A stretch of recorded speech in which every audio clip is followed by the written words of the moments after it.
Welcome to my channel Sassy Suman. আজি মই আপোনালোকক আমাৰ লিভিং ৰুমটো দেখুৱাম। দৰজাখন খুলিয়ে এয়া আমাৰ লিভিং ৰুমটো। এইখিনি মোৰ সোফা আৰু সোফাত আছে কভাৰ লগাই থোৱা আছে ধুলি পৰি লেতেৰা হয় কাৰণে আৰু সোফাৰ কাষতে ৰাখিছো এইটো এটা ল্যাম্প ষ্টেণ্ড আৰু ল্যাম্প ষ্টেণ্ডটো যিখিনি বস্তু সজাই ৰাখিছো মই অনলাইনে কিনিছো। এইটো এটা আৰ্টিফিশিয়াল প্লান্ট আৰু এয়া ফ্ৰেম লগাই থৈ দিছো এনেকে। তাৰপিছত মই সোফাখিনি আপোনালোকক দেখুৱাইছো। ইয়াতে চেণ্টাৰ টেবুলখনত মই এটা বেম্বু প্লান্ট ৰাখিছো আৰু গোটেইখিনি আপোনালোকক এবাৰ দেখাই দিলো।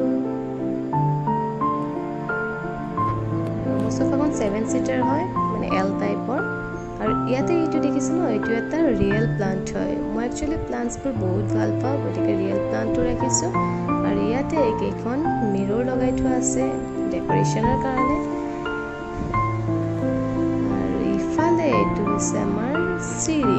আচলতে আমি সেকেন্ড ফ্লোৰত আছো গতিকে ফাৰ্ষ্ট ফ্লোৰত যাবলৈ আমি বাহিৰেৰে ঘূৰি নাথাকো ইফালে ইজিলি যাব পাৰো। ইয়াতে এইখন চিৰিটো মই আপোনালোকক দেখুৱাইছো।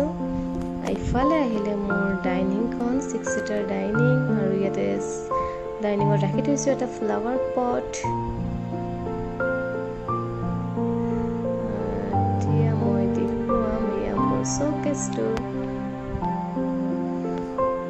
গোটেই ৰুমটো আপোনালোকক এবাৰ মই দেখুৱাই দিছো।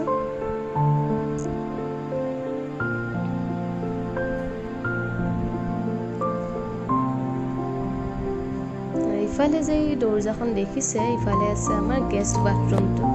বাহিৰা মানুহ আহিলে আমাৰ এইটো বাথৰুমে ইউজ কৰে। এইটো বেচিন তলত কেবিনেট বনোৱা আছে আৰু বেচিনৰ সাইডতে ৰাখিছো মই দুটা ফ্লাৱাৰ পট আৰু এটা হেণ্ড ৱাছো আছে ইয়াতে।